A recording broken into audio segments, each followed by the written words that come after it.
রাজবাড়ী সদর হাসপাতালে দীর্ঘদিন ধরে আসলে বেশ কিছু অনিয়মের অভিযোগ করে আসছিলেন এখানে যারা রোগী ভর্তি হন তারা এবং তাদের স্বজনেরা। এই হাসপাতালের বিরুদ্ধে অভিযোগ কিন্তু দীর্ঘদিনের। এই অভিযোগের বিরুদ্ধে কোনো ব্যবস্থা, দৃশ্যমান কোনো ব্যবস্থা হাসপাতাল কর্তৃপক্ষ নিয়েছেন তেমনটি কিন্তু আমরা জানতে পারিনি। তবে আজকে ফরিদপুর দুদকের কার্যালয়ের কর্মকর্তারা এখানে এসেছেন, তারা অভিযান পরিচালনা করেছেন এবং অভিযানের সময় তারা কিছু সত্যতাও পেয়েছেন।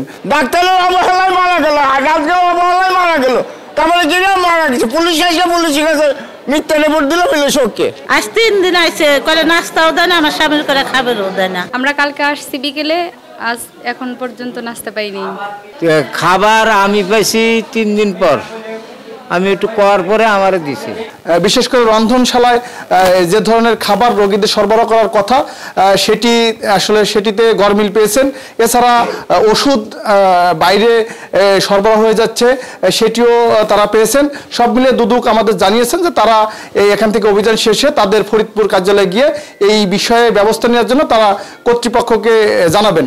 অভিযানকালে আমরা পর্যাপ্ত খাবার সরবরাহ না করা, আজকে ডায়েট চার্ট অনুযায়ী প্রতি রোগী যে পরিমাণ খাবার পাওয়ার কথা সেই পরিমাণ খাবার সরবরাহ না করা। যেমন ডায়েট চার্ট অনুযায়ী আজকে এই হাসপাতালে 16 কেজি মাংস সরবরাহ করার কথা, আমরা 10 কেজি মাংস পেয়েছি।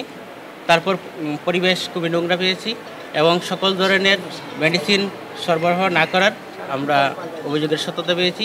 এ বিষয়ে আইনগত ব্যবস্থা নেওয়ার জন্য আমরা পরবর্তী আইনগত ব্যবস্থা নেওয়ার জন্য আমরা কমিশনকে অবহিত করব।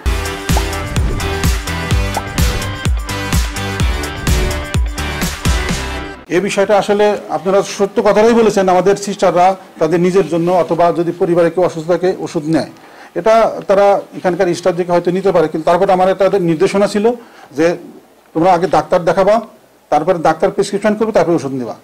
নিজে নিজে একজন অসুস্থ হয়েছে নিজে প্রেসক্রিপশন করে নিজেই ওষুধ নেওয়া যাবে না। এই বিষয়ে যেহেতু আপনারাও নজরে আসছে যে না আমার নির্দেশনার পরেও এরা এটা করছে, আমি প্রয়োজনীয় ব্যবস্থা নেব। আমরাও প্রত্যাশা করি যে এই রাজবাড়ী সদর হাসপাতাল একটি মানুষের জন্য হাসপাতাল হোক এবং এই হাসপাতালের সমস্ত অনিয়ম এবং দুর্নীতি দ্রুত সময়ের মধ্যেই দূর হোক।